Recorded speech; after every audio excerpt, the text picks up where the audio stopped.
The Galactic Council of Technological Safety had exactly one job, just one: keep civilizations from accidentally obliterating themselves with technologies they weren't ready for.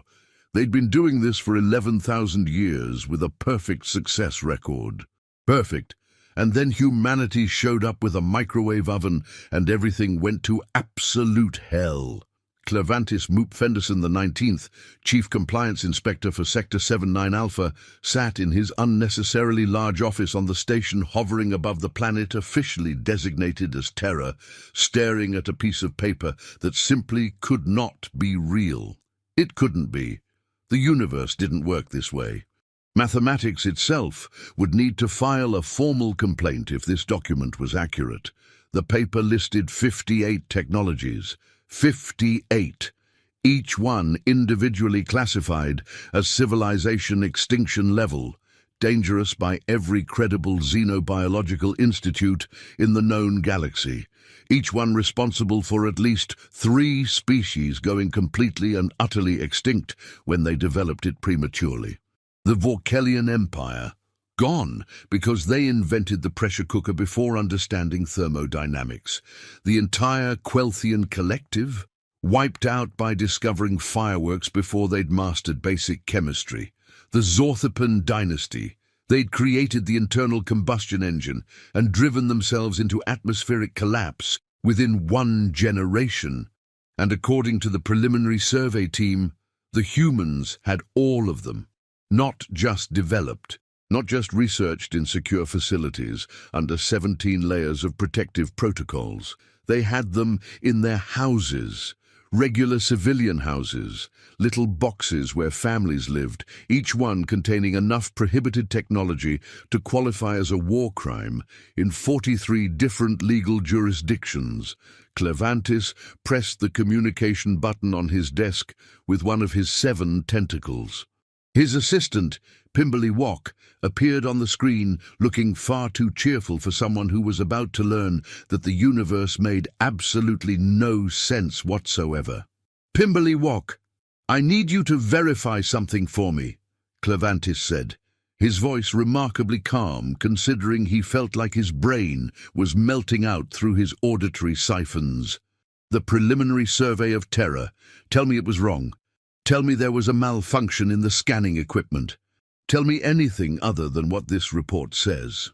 Pimberly Walk's face did something complicated, involving colors that humans couldn't perceive and would probably find disturbing if they could.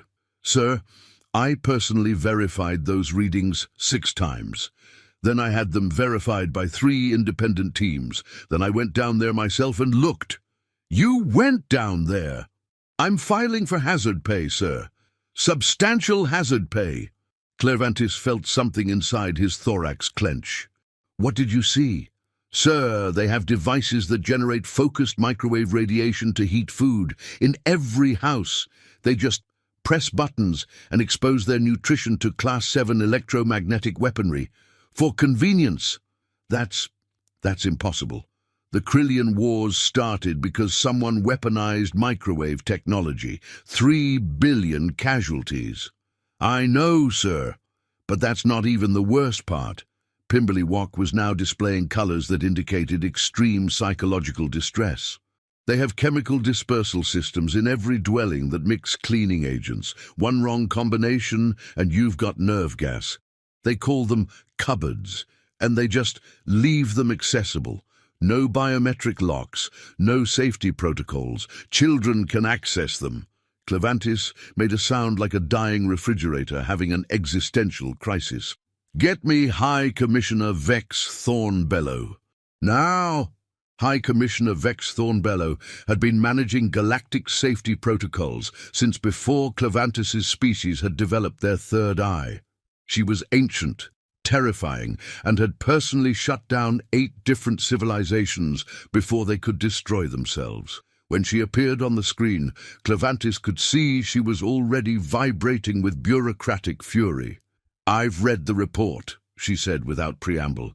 "Tell me you've made a mistake." "I wish I had, Commissioner. I desperately wish I had. but we've triple-checked everything. The humans have all 58 prohibited technologies. They're using them simultaneously." Vex Thornbellow's primary eyes narrowed to slits. "That's mathematically impossible. The probability of any civilization developing even 10 of the prohibited technologies without destroying themselves is approximately 1 in 43 trillion.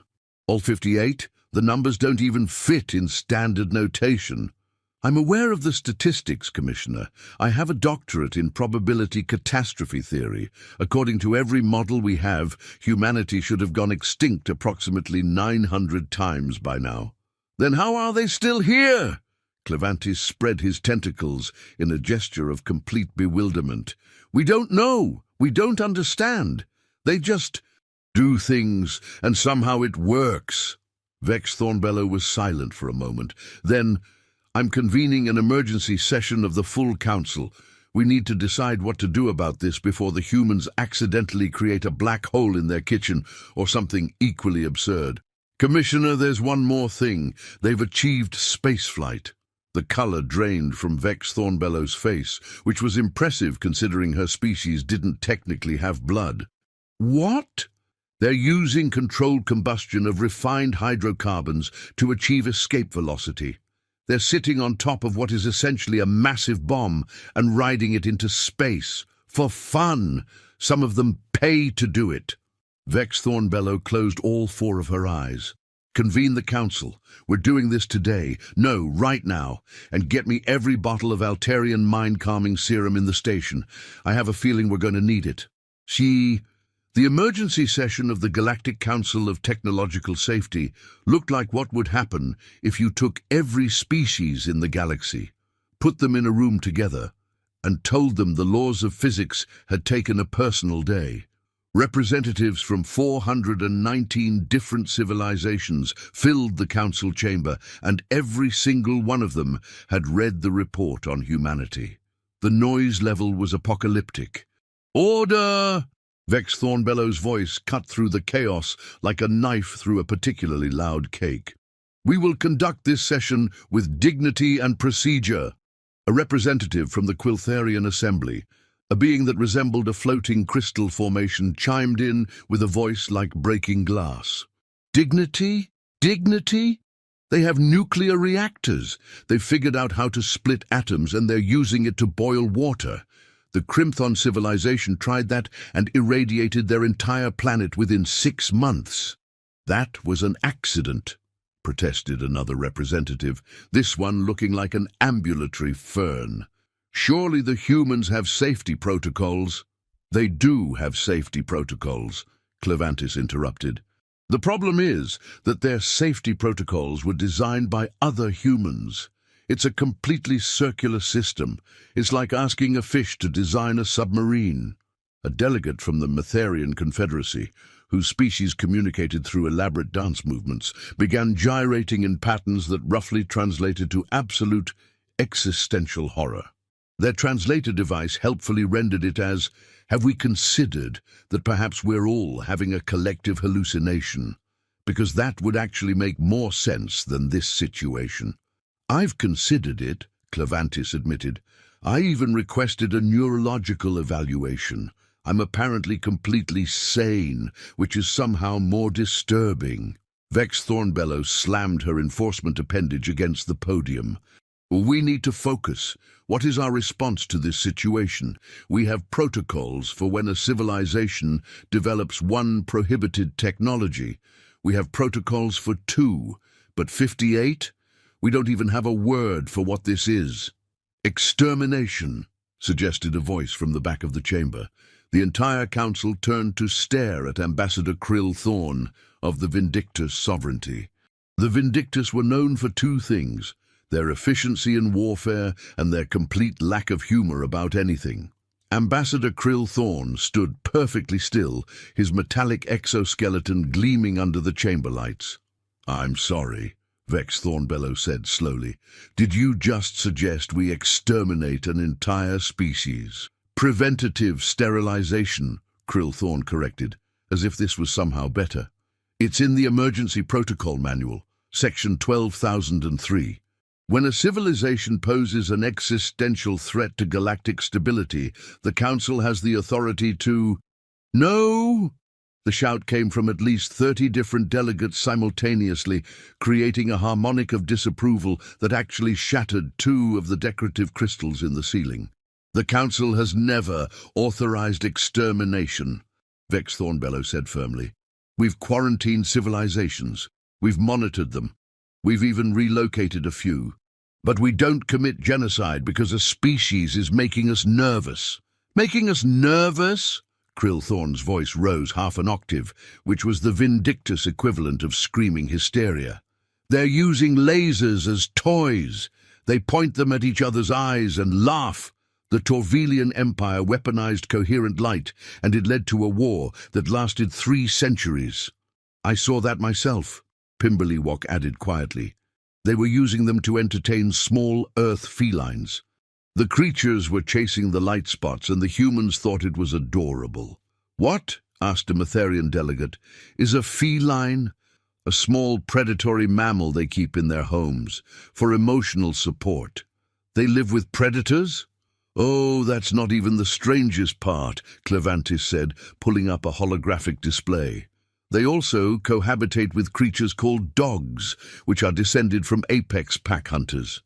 They've domesticated them to the point where the animals will voluntarily wear ridiculous outfits and answer to names like Mr. Fluffington. The Matherian delegate's translation device made a sound like a computer trying to divide by 0. Vex Thornbellow rubbed her temples. All of her temples. She had 7. Let's approach this systematically. Clevantis, walk us through the technologies, one at a time. Maybe if we understand how they're using them, we can understand why they're not dead. Clevantis pulled up the first item on his list. Technology number 1, controlled combustion of hydrocarbons. Status, they use it for everything. Transportation, heating, cooking, entertainment, industrial manufacturing. They've built their entire civilization around setting things on fire and hoping for the best. That's insane, breathed the Quiltharian representative. Technology number 2, high-pressure steam containment. They use it to cook food faster. Just compress steam in a metal container and hope it doesn't explode. Does it explode? Someone asked. Sometimes. And when it does, they just clean up the mess and buy another one. They've accepted catastrophic kitchen explosions as an acceptable risk. Technology number 3, chemical explosive compounds for excavation and entertainment. They literally pack tunnels full of explosives to mine resources, and also use smaller versions to create colored lights in the sky during celebrations. I'm sorry, during what? Celebrations. They gather in large groups and detonate explosives above their heads, on purpose, for fun. A delegate from the peaceful conjunction of harmonious worlds fainted. Medical personnel rushed to assist while Clevantis continued. Technology number 4, electromagnetic radiation for communication. They've surrounded their entire planet with satellites broadcasting signals. The Kelithian hive tried this, and it interfered with their hive-mind connection, leading to complete social collapse. How are the humans not experiencing neural disruption? Vex Thornbellow asked. We don't know, they just aren't. They walk around with personal communication devices pressed against their heads for hours and suffer nothing worse than mild annoyance when the signal drops. Clevantis scrolled through the list, his tentacles moving faster as his agitation grew. Technology number 8, splitting atoms for power generation. Technology number 11, pressurized liquid gas for heating. Technology number 13, complex chemical synthesis for medical applications. Technology number 16, artificial electromagnetic fields strong enough to levitate superconductors. They're using that one to make toys levitate. Children's toys. Make it stop, whimpered someone in the 3rd row. Technology number 22, coherent light amplification. They use it for surgery, manufacturing, communication, measurement, and light shows. They've turned a technology that destroyed the Torvelian Empire into entertainment. Technology number 28. Controlled biological weapon synthesis. They call it genetic engineering, and they use it to make crops grow faster. What? The chamber erupted in chaos again. They're modifying the genetic structure of their food. They're eating mutated organisms by choice. Ambassador Krillthorne stood again. This proves my point. They're going to accidentally create a biological plague that will wipe out the entire galaxy. We need to act now.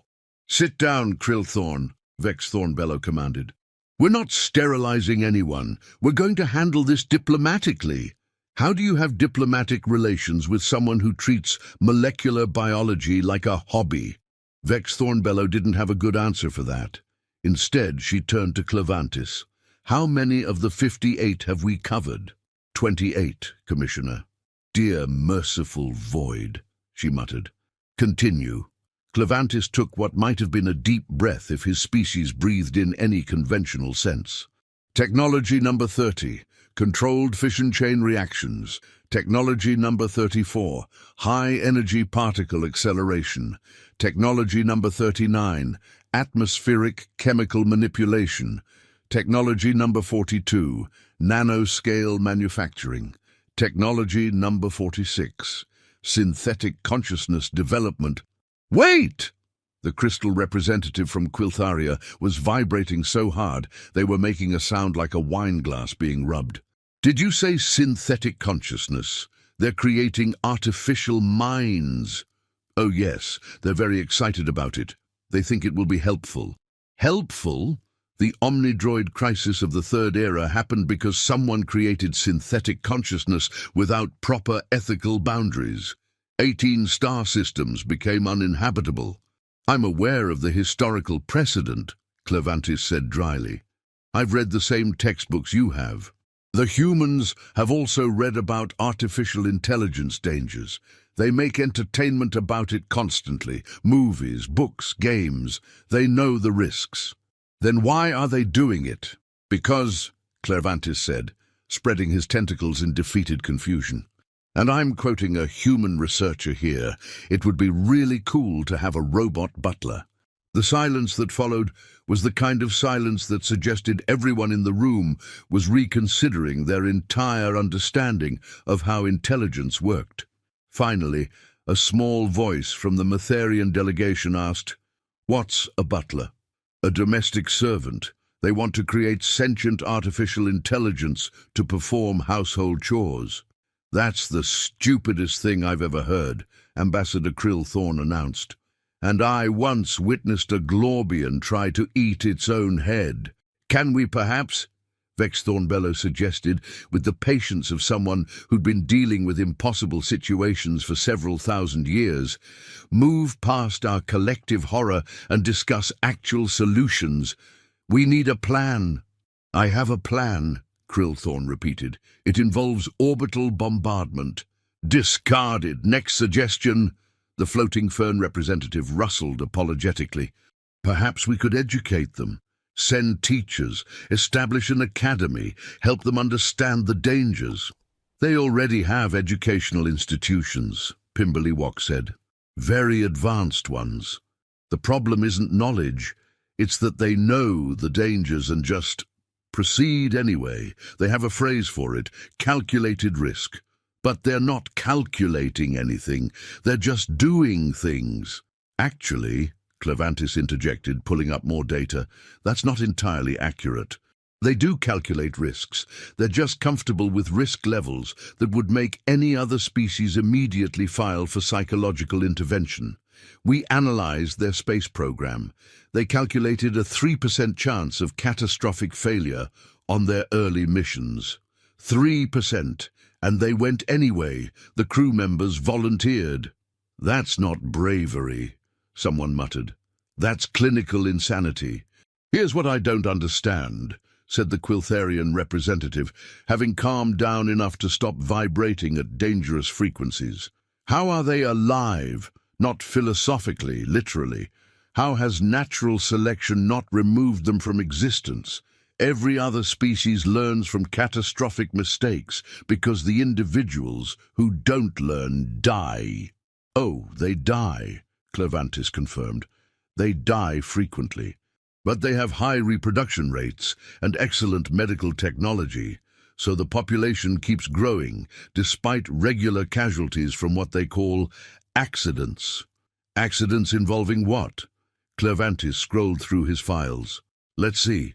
Electrocution from improper electrical work, explosions from gas leaks, radiation exposure from improper handling of radioactive materials, poisoning from mixing cleaning chemicals, structural collapse from poor engineering, traffic collisions from their ground vehicles, more traffic collisions from their air vehicles, industrial accidents involving heavy machinery. Actually, the list of ways humans die accidentally is longer than the list of prohibited technologies. And they just accept this? They have an entire legal concept called acceptable losses. It's horrifying. Vex Thornbellow looked like she'd aged 1,000 years in the past hour. We need to actually meet these humans, face to face. We can't make decisions about an entire species based on reports and statistics, no matter how terrifying those statistics are. I'm authorizing a formal first contact diplomatic mission.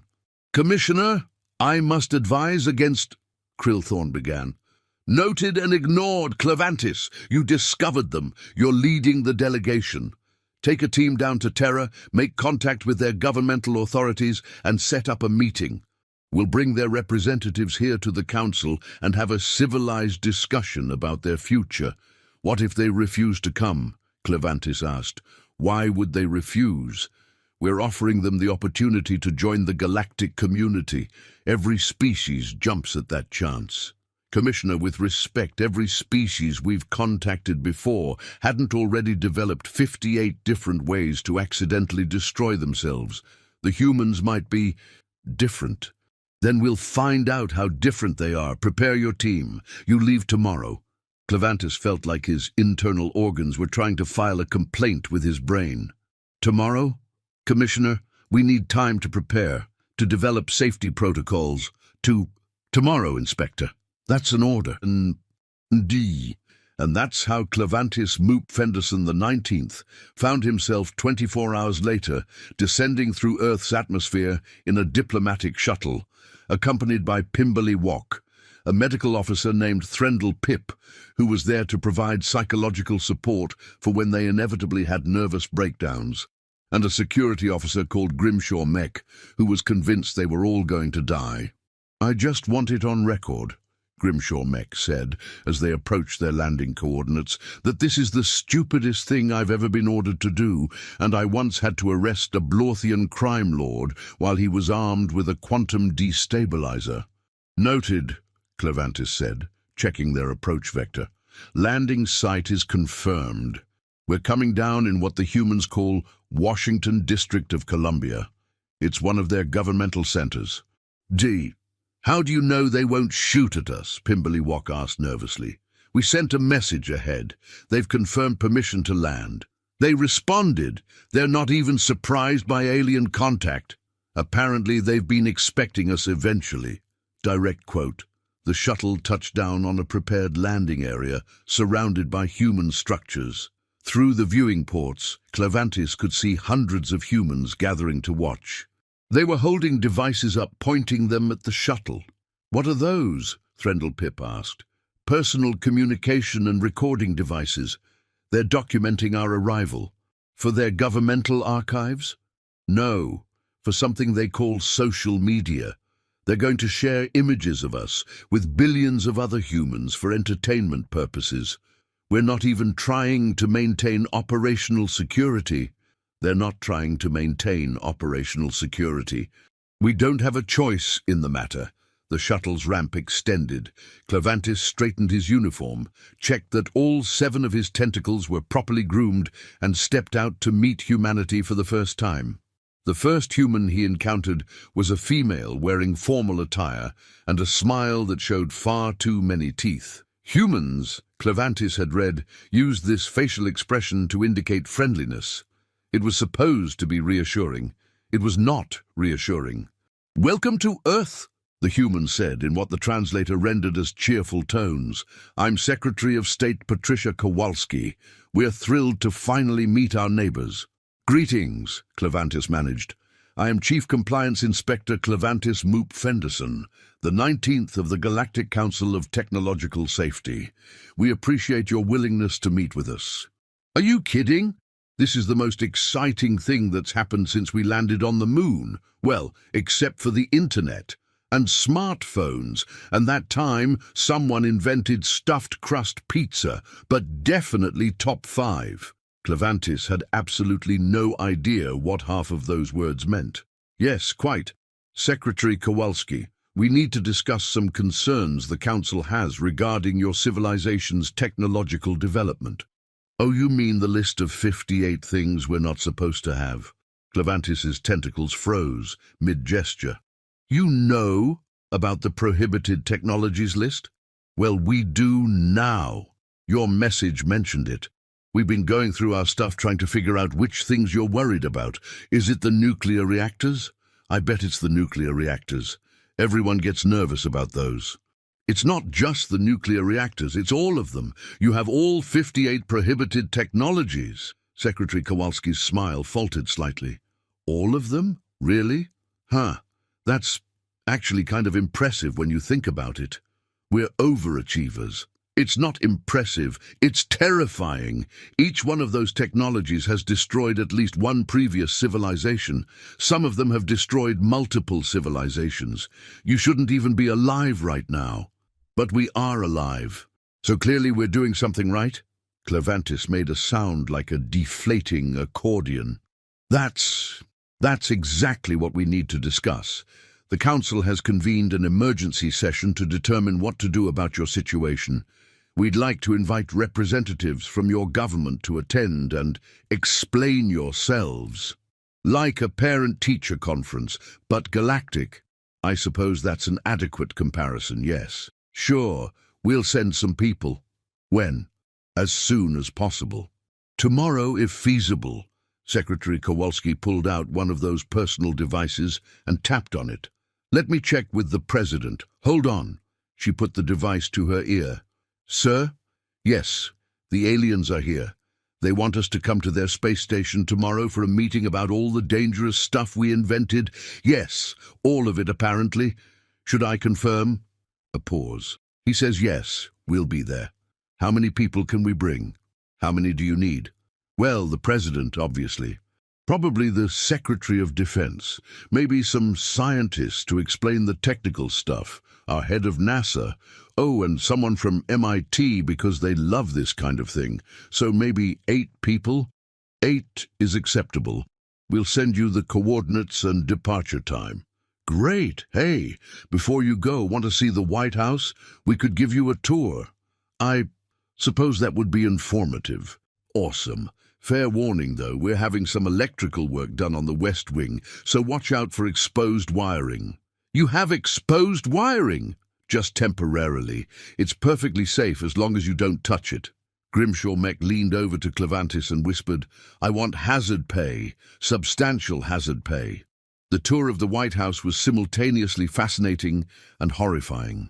The humans casually showed them rooms full of historical artifacts, advanced communication equipment, and what Secretary Kowalski cheerfully described as the coffee machine that's probably older than your species and might be slightly radioactive but makes great coffee. "Why would your coffee machine be radioactive?" Threndel Pip asked, his translator struggling with the concern in his voice. "Oh, it's from the 60s. They put radium in everything back then. Watches, paint, medicine. We didn't know any better. But you stopped, right? Once you realized the danger." "Eventually, after enough people got sick. That's usually how we figure things out. Someone gets hurt, we investigate, we make new safety rules. Trial and error."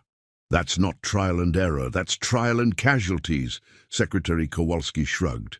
Potato. They met the President in what was called the Oval Office, a room shaped like an ellipse for reasons no one could adequately explain. President Anderson was a tall human male with graying hair and a handshake that Clevantis found aggressively friendly. "Inspector!" Great to meet you. Patricia tells me we've been breaking some galactic rules. That's an understatement, Mr. President. You've developed every single technology that the Council has classified as civilization-destroying. Huh. And we're still here. That's got to count for something. It counts for confusion, mostly. Mr. President, I need you to understand the severity of this situation. Other species have gone extinct from developing even one of these technologies prematurely. You have all 58. The mathematical probability of your survival is essentially zero. Well, math was never my strong suit anyway, President Anderson said with a grin. Look, Inspector, I get that you're worried, but humans are pretty good at managing risk. We've been doing it for millennia. Fire, electricity, nuclear power, the internet, we figured them all out eventually. Eventually? How many of your people died before you figured them out?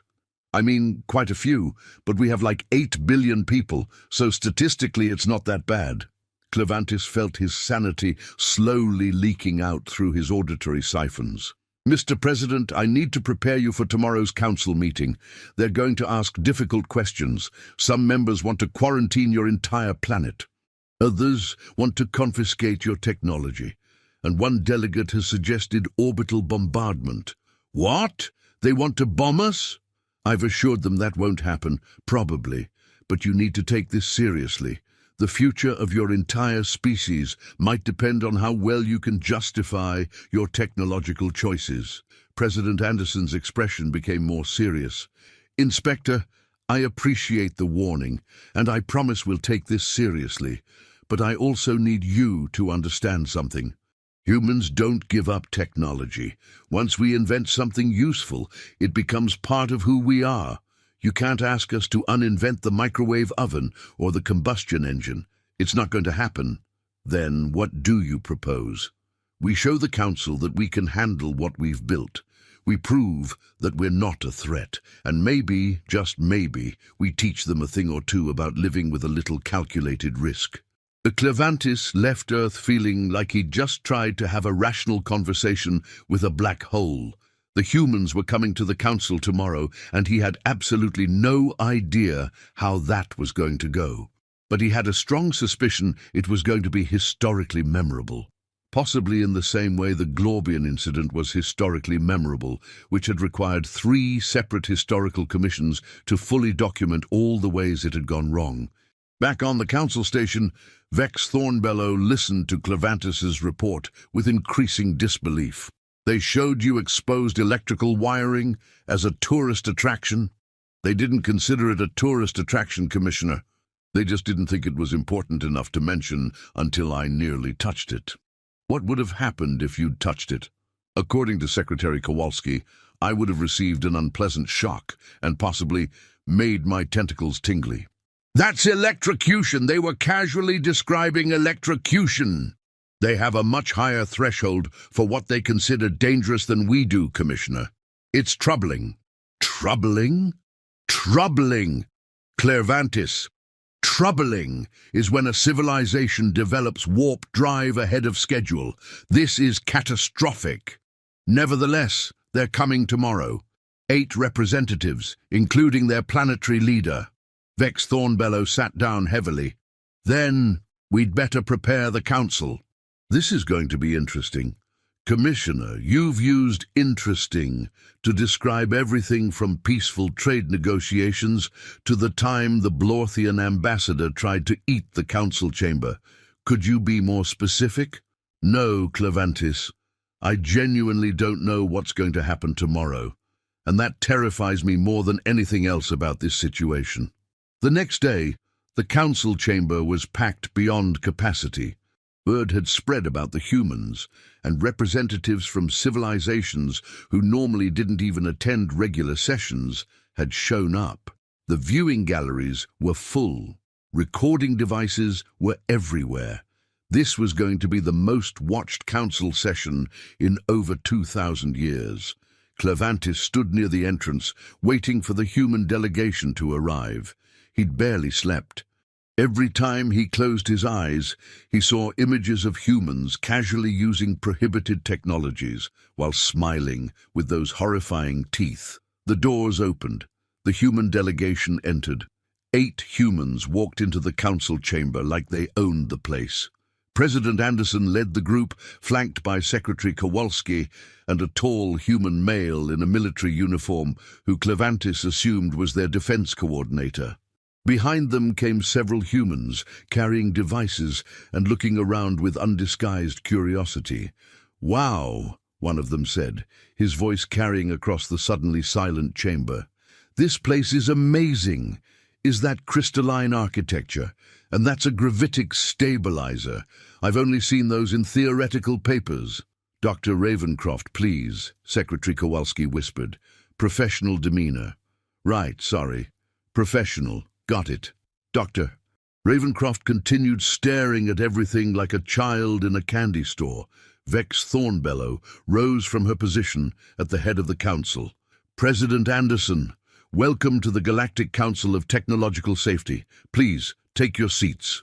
The humans sat in the designated area, looking remarkably calm for people who were about to be interrogated by 419 different alien species about their civilization's death wish. "President Anderson," Vex Thornbellow began, "we've convened this emergency session to discuss your species' technological development. Specifically, your possession and active use of all 58 technologies classified as civilization extinction level dangerous. Before we begin questioning, do you have any opening statement?" President Anderson stood. "High Commissioner, members of the Council, thank you for inviting us here today. I'll be honest, we had no idea we were breaking any rules. We didn't even know there were rules until yesterday. But now that we're here, I want to assure you that humanity takes safety seriously. We have regulations, oversight committees, safety protocols." "Mr. President," Ambassador Krillthorne interrupted, "you have nuclear weapons, devices specifically designed to cause massive destruction. How does that demonstrate taking safety seriously?" "Well, we haven't used them in decades." "Decades? You've had them for only decades. Some species take millennia to develop nuclear technology safely. We're fast learners." The chamber erupted in shouts and protests. Vex Thornbellow had to use her enforcement appendage repeatedly to restore order. "Let's proceed systematically," she said once the noise died down. "We'll address each technology category, starting with energy production. Humans, you use nuclear fission reactors to generate electrical power, correct?" "Yes, Commissioner," Dr. Ravencroft answered, standing up. "We have several hundred reactors globally producing approximately 10% of our electrical energy."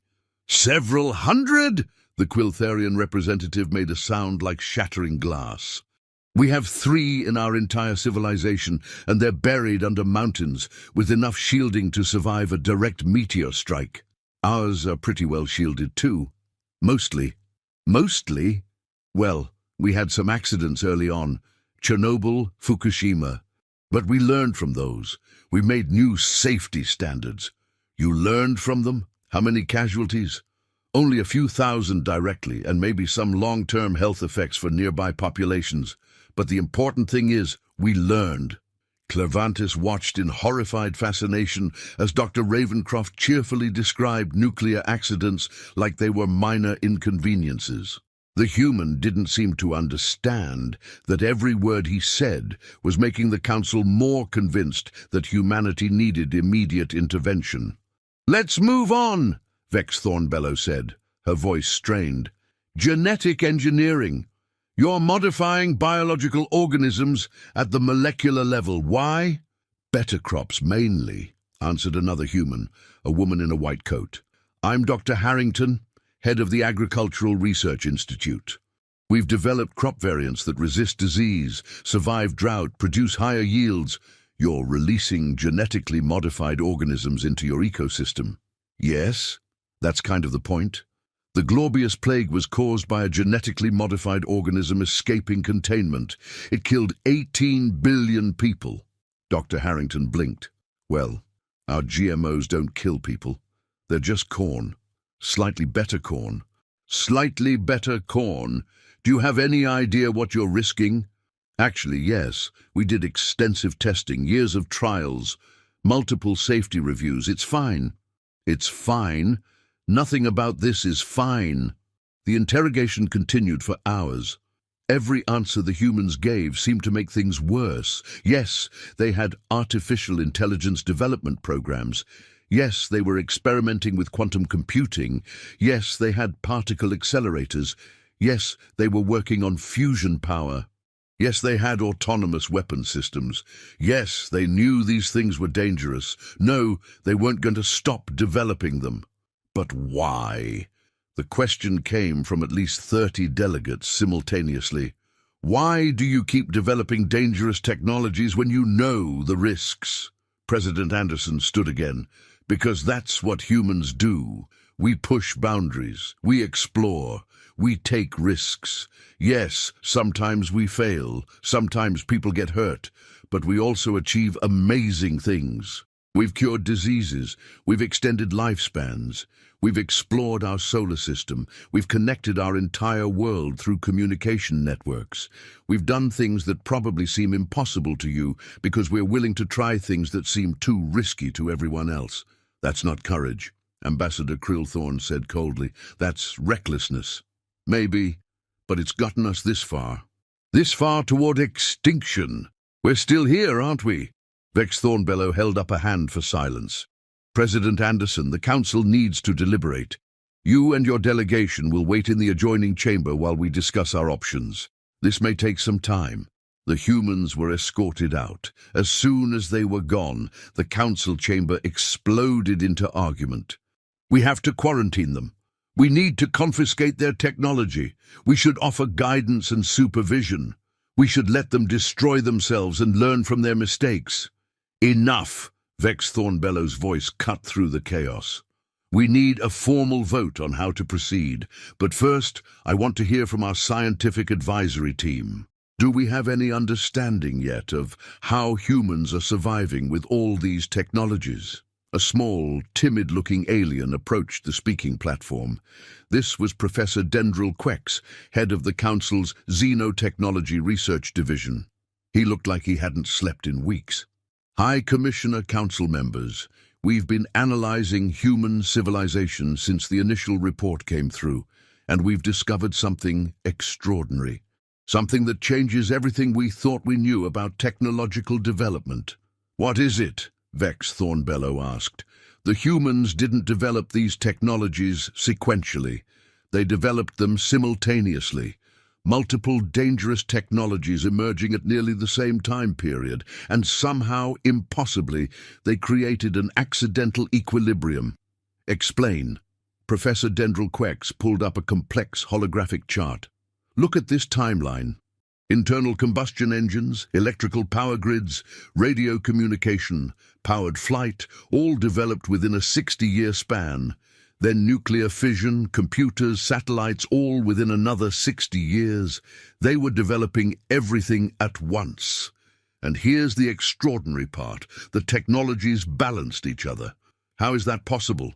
I'll give you an example. Nuclear weapons are incredibly dangerous, right? But humans also developed computing technology and satellite surveillance at almost the same time, so they could monitor each other, verify compliance with treaties, establish communication networks to prevent accidental launches. One dangerous technology provided safety mechanisms for another dangerous technology. That's insane, someone muttered. It is insane, and it shouldn't work, but it does. Look at this, their genetic engineering.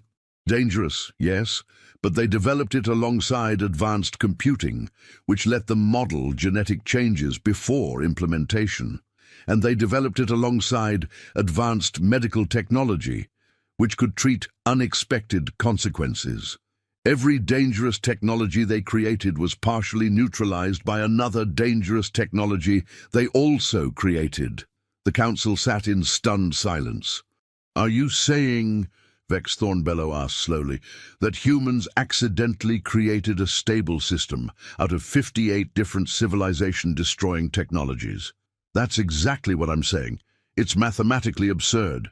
The probability is effectively zero, but it happened. How? We don't know. That's what makes this so frustrating. By every model we have, humanity should have destroyed itself dozens of times over. But they kept developing new technologies fast enough that they never became dependent on any single dangerous system. They diversified their risks. If one technology failed, they had backups. It's like juggling chainsaws while riding a unicycle on a tightrope. Except they accidentally built the unicycle with gyroscopic stabilizers, and the tightrope happened to have safety nets, and the chainsaws somehow all just missed each other. Ambassador Krill Thorne stood. This doesn't change anything. They're still dangerous. Even if they've accidentally created a stable system, one wrong move could collapse everything. Actually, Professor Dendrelqueck said nervously, that's the other thing.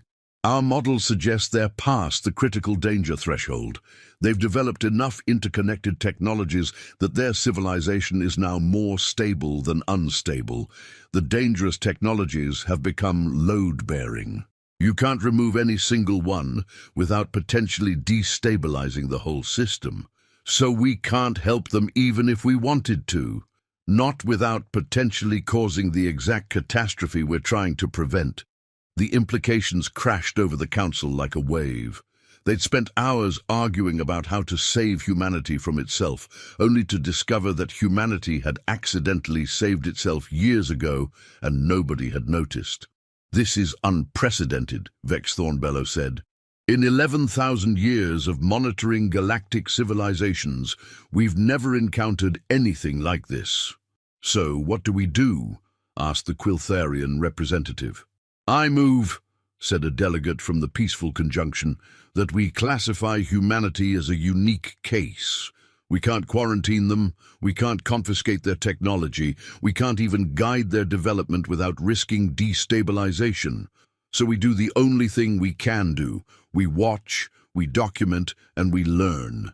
Learn what? Krillthorne demanded. Learn how they're doing the impossible. Because if humans can develop all 58 prohibited technologies and survive, maybe our understanding of technological development is incomplete. Maybe there's something we can learn from their insanity. The vote was called. It wasn't unanimous, but it was decisive. Humanity would be granted a special status, anomalous technological development, stable configuration. They would be welcomed into the galactic community with full privileges, and the Council would station permanent observers to study how human civilization continued to function despite violating every known principle of safe technological advancement. The humans were called back into the chamber. President Anderson looked nervous. President Anderson, Vex Thornbellow announced, after extensive deliberation and analysis, the Council has reached a decision. You're not going to like parts of it, okay? We're granting humanity full membership in the Galactic Council with one condition. We're assigning permanent observers to your planet. Scientists who will study your civilization and try to understand how you're achieving the statistically impossible. That's it? We get to join and all you want is to observe us? That's it. Although I suspect you'll find our observations invasive. We'll need access to your facilities, your research, your governmental processes. Commissioner, we were expecting you to either quarantine us or try to take away our stuff. Observation. We can live with observation. When do we start? Immediately. Inspector Clavantis will be your primary liaison. Clavantis, who'd been standing quietly in the corner trying not to have a stress-induced molt, jerked in surprise. What? You discovered them. You'll study them. Congratulations on your promotion to Earth Observer. But Commissioner, I don't want... It's not a request, Inspector.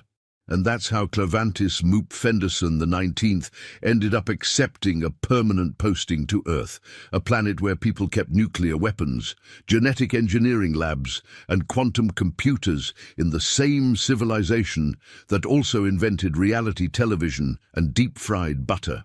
3 months later, Clavantis sat in his new office on Earth, reviewing his latest report. Around him, humans went about their daily business, using prohibited technologies as casually as breathing. He'd stopped having panic attacks about it. Mostly. His assistant, still Pimberlywalk, who'd insisted on coming with him, entered carrying what humans called coffee. Latest incident report, sir. What happened now? A human teenager built a functioning fusion reactor in their garage. What? For a school science project. They got second place. What got first place? A baking soda volcano. Apparently the judges felt fusion energy lacked creativity. Clairvantis stared at the report. Then he started laughing. It was a slightly unhinged laugh, the kind that suggested someone's sanity had finally given up and decided to take a vacation. Sir, Pimberlywalk asked nervously, are you all right? I'm fine, Pimberlywalk. I'm just accepting reality. Humans are going to keep being humans. They're going to keep inventing impossible things and using them in stupid ways. And somehow, they're going to keep surviving because the universe apparently has a sense of humor. What should I put in the report? Put that humanity continues to violate every known principle of safe technological development and remains completely stable. Include a note that I've stopped questioning how this is possible and started simply documenting what happens next. And what do you think will happen next? Clairvantis looked out his window at the human city below. Somewhere down there, someone was probably splitting atoms to make electricity. Someone else was probably modifying DNA to cure diseases. A third person was probably launching something explosive into space for research purposes.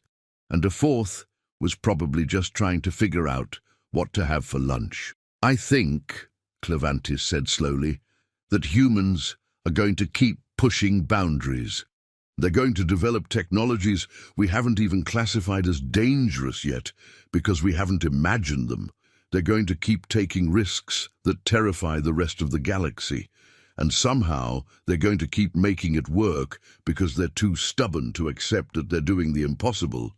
That's not very scientific, sir. No, but it's accurate. File the report, Pimberlywalk. I need to go observe a human attempting to explain why they want to build a space elevator out of carbon nanotubes. Apparently, it's totally safe, and what could go wrong? Those are famous last words, sir. With humans, Pimberlywalk, those are famous first words. Last words come much later, usually after they've successfully done the thing everyone said was impossible. Clairvantis left his office and headed toward the research facility where Dr. Ravencroft was presenting his latest project. As he walked through human streets, past human vehicles, under human aircraft, surrounded by human technology that should have destroyed this civilization 100 times over, he found himself almost admiring their collective insanity. The galaxy had condemned 58 technologies as civilization-destroying.